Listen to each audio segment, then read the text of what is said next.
அடிக்கடி கட்சி மாறுகிற பச்சோந்திகள் இந்த பதிவை நான் காணிக்கையாக்குகிறேன். எம்ஜிஆருக்கு ஒழித்து விட்டால் அதிமுக இருக்காது. பயிற்சிக்காரர்கள் அதிமுகவும் ராமச்சந்திரன் செத்த பிறகும் 1000 ஆண்டு காலத்துக்கு பிறகும் அதிமுக நீண்டு கொண்டே இருக்கும். அண்ணாவின் உருவம் அந்த பத்தொழுதி பார்க்கின்ற கருப்பு சொப்பு வீட்டில் உள்ள கொடியை பார்த்து கொண்டே இருக்கும். எனக்கு பின்னாலும் இன்னும் எத்தனை நூற்றாண்டுகள் வந்தாலும் அனைத்து இந்திய அண்ணா திராவிட முன்னேற்ற கழகம் மக்களுக்காகவே இயங்கும். 2 நாட்களுக்கு முன்பாக தமிழகத்தினுடைய வெற்றி கழகத்தின் அலுவலகத்திற்கு முன்பாக 2-3 மணி நேரத்திற்கு மேலாக காத்திருந்து புரட்சி தலைவி அம்மாவினுடைய அமைச்சரவையிலே அங்கம் வகித்தவர்கள், அண்ணன் எடப்பாடியார் அவருடைய அமைச்சரவையிலே அங்கம் வகித்தவர்கள் மற்றும் புரட்சி தலைவி அம்மா இடத்திலும் அண்ணன் எடப்பாடியார் இடத்திலும் முன்னாள் சட்டமன்ற உறுப்பினர்களாக பணியாற்றியவர்களும் கேட்டுக்கு வெளியே நின்று கேட்டை திறந்தவுடன் புரட்சி தலைவர் எம்ஜிஆருடைய சினிமாவுக்கு அந்த காலத்திலே நாங்கள் எல்லாம் முண்டியடித்துக் கொண்டு உள்ளே ஓடுவோமே, அதை போல நான் முந்தி நீ முந்தி என்று ஓடி சென்று அந்த கட்சியிலே இணைந்திருக்கிறார். அவர்கள் சொன்ன குறைபாடுகள் கடந்த 9-10 ஆண்டுகளாக மனக்குறையோடு தான் நாங்கள் அதிமுகவிலே பயணம் செய்தோம் என்று சொல்லியிருக்கிறார். உங்களை நான் கேட்டுக்கொள்வது, உங்கள் மனசாட்சி கேட்டுக்கொள்வது, பல்வேறு வளமான இலாக்காக்களை பெற்று அமைச்சராக பணியாற்றிய போது, கட்சியினுடைய மாவட்ட செயலராக பணியாற்றிய போது மனதிலே உறுத்தலோடு இருந்தோம் என்று சொன்னீர்களே, அப்போதே அதை ராஜினாமா செய்துவிட்டு நீங்கள் அமைதியாக இருக்கலாமே.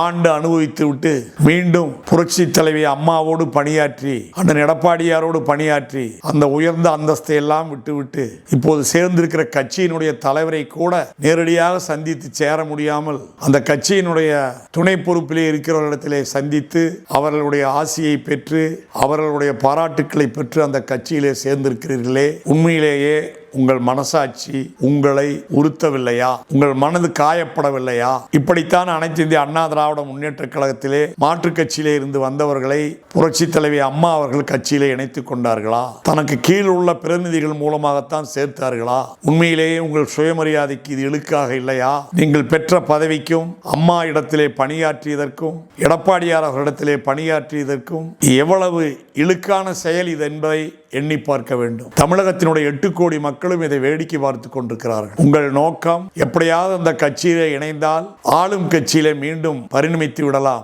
நீண்ட காலம் இனி போராடி எதிர்கட்சியாக செயல்பட வேண்டாம், போகிற போக்கிலே இந்த கட்சியிலே ஏறி இந்த குதிரையிலே ஏறி சவாரி செய்யலாம் என்று போயிருக்கிறீர்கள். உங்களுக்கு எங்களுடைய அனைத்து இந்திய அண்ணா திராவிட முன்னேற்ற கழகம் என்கிற குடும்பத்திலே நீங்களும் ஒரு காலத்திலே இருந்தவர்கள் என்கிற முறையிலே உங்கள் அனைவருக்கும் எங்களுடைய ஆழ்ந்த அனுதாபங்களை தெரிவித்துக் கொள்கிறோம்.